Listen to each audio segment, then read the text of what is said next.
What's up everyone, this is Kenny here from Property Stories. So today we're going to talk about the property market Q1 2024 snapshot from NAPIC, or in Malay is JPPH, Jabatan Penilaian dan Pengurusan Harta. Yeah.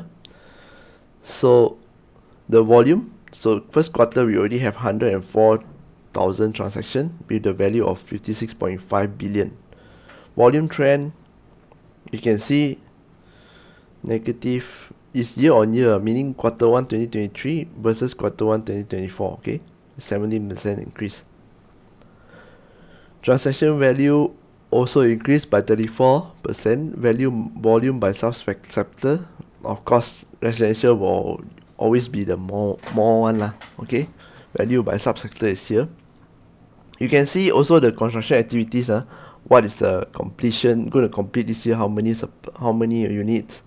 Start building how many units? New plan supply how many units? This one is developers applying for permits. And here is the start building. This year will start building, and this year will VP completion residential.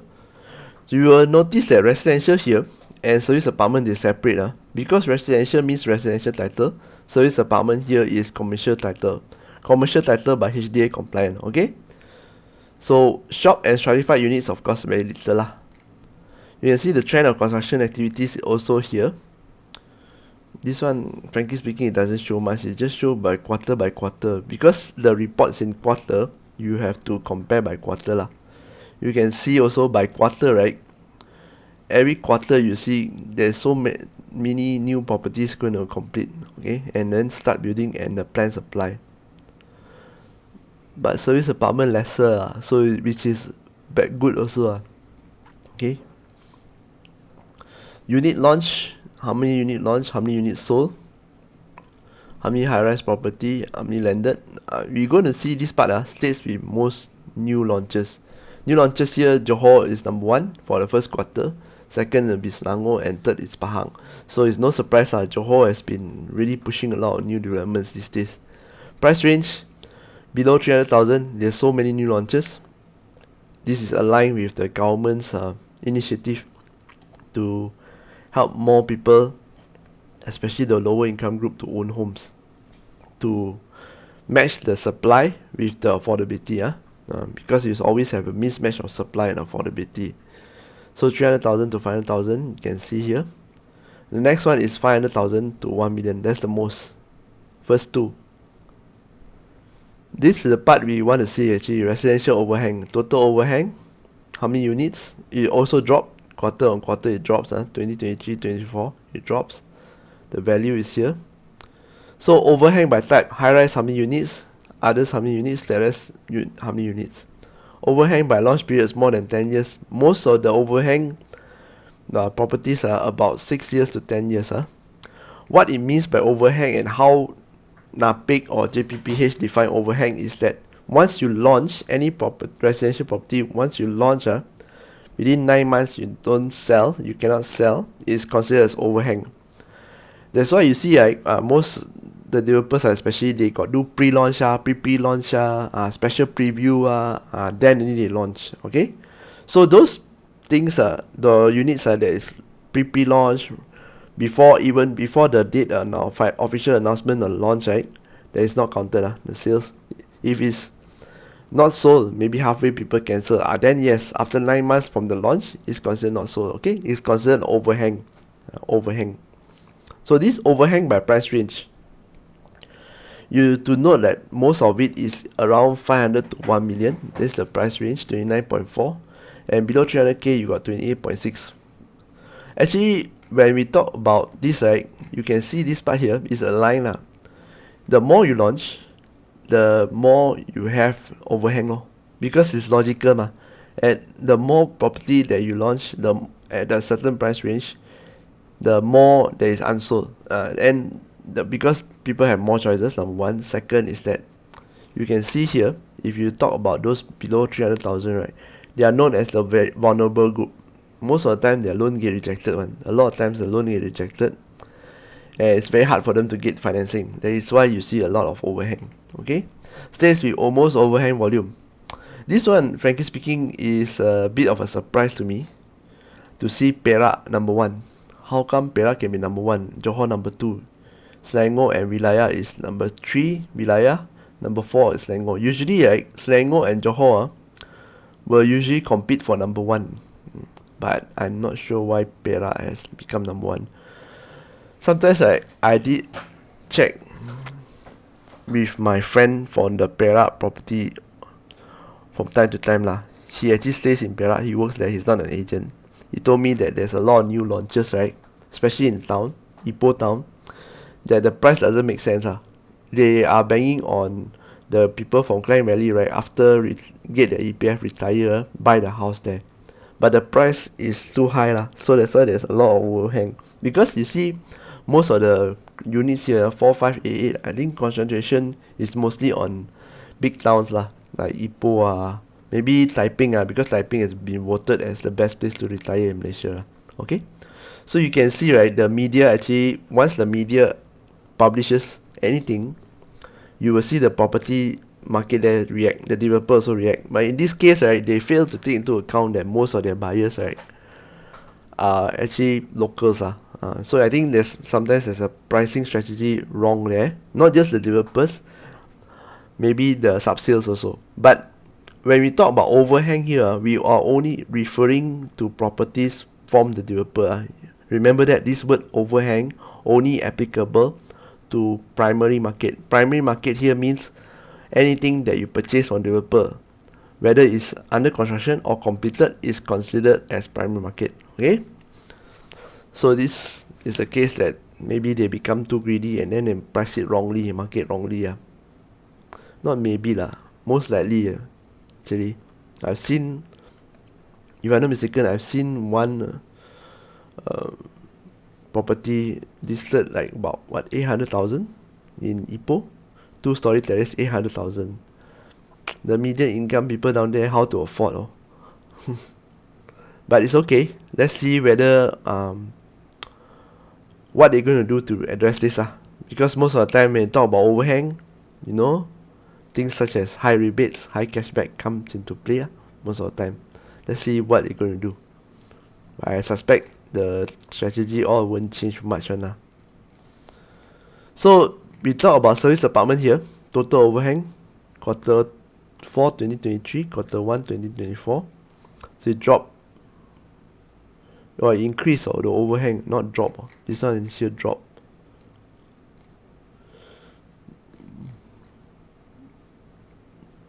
Overhang by launch period. Again, 6 to 10 years old service apartment is the one that is overhang. Why service apartment is separated from all the residential? Because of the nature of the commercial title. Okay. Overhang by price range. Wow, you see this part here? Overhang so much. This overhang units, right, 12,723. Do you notice is so much more than this part here?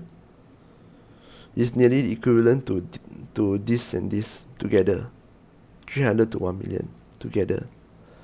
So it just goes to show that maybe the developers should slow down on building service apartment. Not every mall that you see that is not doing well, you need to put a service apartment up there to fit the mall. But basically at the end of the day, you are just overcrowding it. You notice, right, sometimes the mall is not doing well. They will build all the new mixed development that come with a mall, and then on top there show a service apartment one. So I think they should actually lower it down because it's already oversupply here. You see, Johor has the most service apartment that is oversupply. Okay, Kuala Lumpur comes second, Selangor is third. Kuala Lumpur so many overhang service apartment. Because Kuala Lumpur, the service apartment also expensive, property also expensive, land is scarce. So yes, definitely have a lot of overhang. This one, MHPI, or Malaysia House Price Index. This index, right, you will see every year from NAPIC one. But the problem is, these 5 years here, 2018 to 2023, right, 2024, that is forecast. This one, it doesn't just give you the whole picture. I every time try to find the data, and it's really frustrating because because this one snapshot, it doesn't tell you much. You have to extrapolate it and compare with the data as far back as you can get.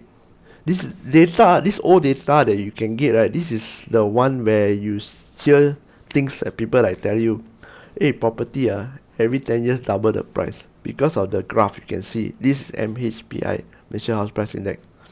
You can see there is the decline here, especially here, 2023, 2024, decline. During this part here also another sharp decline. Quarter 1 2020, quarter 2 2022, quarter 3 it declined. Quarter 2 to quarter 3 2020 it declined. So what happened here, ladies and gentlemen? Transaction also declined because of COVID, right? Yeah, COVID struck in 2020. We went on lockdown in 2020, quarter 1. So property, right, when they transacted, this one is actually is based on transacted. Once it's transacted, it's not today transacted, today captured. Transacted means you already stamp. So when stamp already, then they capture. So it will take some time, okay? So when you, that's why you see when quarter 1 2020, there's still the index is still okay, but is facing already a downtrend. From here 2018 right up to here is facing a downtrend already. Then when COVID hit, it gives about 3 months, then 6 months here to see the market from 3rd month to 6th month the market sentiment is very bad. So people is not buying, people are not selling, people want to sell, cannot get. So lucky they gave a moratorium, and a lot of people the transaction cannot complete in time because it's locked down. A lot of people transaction is stuck and take a long time, so it start manifesting here, and then it just go back. Okay, maybe the transaction are there already, then they already established the SOPs, they put back, come back. So this part here, you see the moratorium also introduced, so that's why the homeowners are actually relieved and if they want to sell, so they just put up for sale, then they don't expect much sales if it to sell until 2022. Okay, that's why you see the surge here, quarter 3 2 to quarter 3 2022 go up again, slowly go up after the pandemic, right? Slowly go up. But this could also be, when you look at this, right, it could also be auction. Let me show you. Okay, this is what I mean by the market, the information very hard to find. So this is the transaction volume trend. You can see the volume trend. 2020 it dropped, right, because of COVID, so it slowly pick up in 2021, 2022. Sometimes this one can also mean a different story. A lot of times when you see news, right, transaction volume increase means it's good. This is until 2022, right? So let's see at 2023. 2023 you got 399,000. Is close to 400,000 transactions, worth close to 200 billion.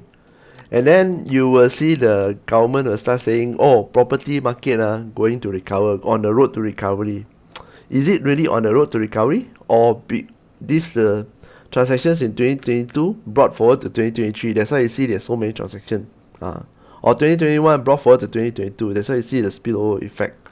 But if you separate it over the years, it's roughly the same. Okay, the volume is there. So when you actually read this kind of news, right, and you see this kind of charts, right, you need to ask yourself how the data is collected. It's not like every time, the Malaysia House Price Index showing go up, that means property price are going up, and also the market is coming back. Not really. Also, maybe you think, hey, maybe I shouldn't sell now. Buy and sell is actually a very personal thing. Market good or bad, if you need to buy, you buy. If you can afford to buy, you buy. If you cannot afford and you want to sell, you sell. Market good or bad, you sell. Okay? So this is what the data shows. Even after 2023 to 2024, the index will drop. Those drop here can also mean that it's consumer sentiment. They want to wait and see. Because now, if you notice, when the interest rate was low, right, back in 2020, the central bank reduced the interest rate to 1.5, OPR to 1.5. Everybody start rushing in to buy property, and they have moratorium.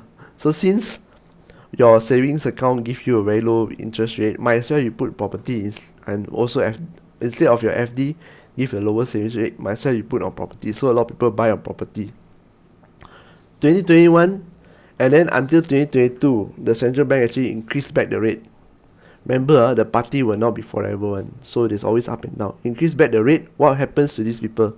These people suddenly face burden. Some of them lost their jobs, some of them got restructuring, some of them get sick, so had to quit. So that is why they need to sell as soon as possible. Or some of them, they just don't care. They just gave up and say, okay lah, you auction my property. Auction is also viable, okay? That is why you see the transaction in 2022 and 2023 surge up. It could be because that people are offloading and now only you capture. Remember when the land office, right, need time to capture the transaction. So we need about 3 to 6 months time lagging behind, okay? So you see it's going down this way. So this is the average house price year-on-year change, quarter 1 2023 versus quarter 1 2024. You can see that terrace house is still the favorite among the Malaysians. The high-rise also drop, semi-D, detached or drop. When you look at this, right, what can you infer? Okay, so most of the times, right, when you look at data, the data is trying to tell you a story. Why people looking for terrace house now? Because, and not a semi-D or bungalow, detached is bungalow, because they are having smaller family. People are having smaller family these days, so they just want a terrace house to move in, okay? It's expensive, cost of living also increase, everything increase, the assessment, quick rent, whatever, all the price all increase, the cost of handyman all increase. So it doesn't make sense to maintain a very big house, semi-D or bungalow. And priorities also have shifted during the COVID time. COVID time, we all are forced to work from home, right? Even I myself try to work from home. So that's why they are looking for more space. Terrace house, their demand is there to have more space and have office in the house, okay? High rise, we drop because a lot of times it's mostly a supply issue lah. There's a lot of too many oversupply, especially in terms of service apartment. So it's going to be very challenging if you want to sell.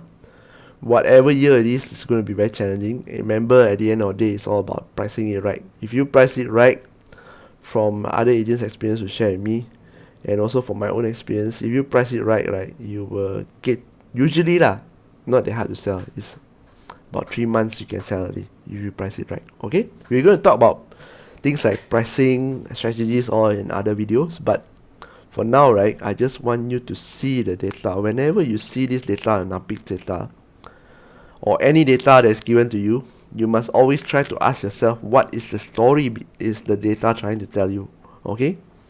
And don't just read from one source, because quarter to quarter, honestly, you can't see a lot of things. You need to extrapolate the trend backwards, and then you will be able to see a lot of things, okay? So like this here, occupancy of purpose-built office and shopping complex. Purpose-built office, government and privately owned, okay? Purpose-built office is like office where it's built for that purpose only, okay? Yeah, so let's just say Maxis today or any big telco want to build, I want to build a HQ, or any banks, I want to build a HQ, my office at TRX, example. You can see that Affin and HSBC is already at TRX. That is purpose-built office. So they bought that land, they built office for their HQ, okay? So occupancy rate in all these of purpose-built office is quite good. 70 and above is quite good, okay? For me personally lah, I need to be 80 and above lah. 80 and above. And then shopping complex, we are talking about how Malaysia already have so many malls. Even people like GSC are closing down their cinemas if it's cannibalizing each other. So near to each other, cannibalize each other's business for what? Close one, maintain one, you can concentrate people there. The older cinemas especially, okay? So you look at this, there's so many space to still have, no. But this chart here, this snapshot here, didn't show you how much more new space that is coming to the market, okay? They just don't show you. Shops and stratified shops is different from mall and they don't show you here. Again, whenever you get this kind of data, try to ask what's the story behind it, and then you make your own decision on whether to buy, sell, or rent. Okay? So this is Kenny here from Property Stories, and I'll see you again next video. Bye bye.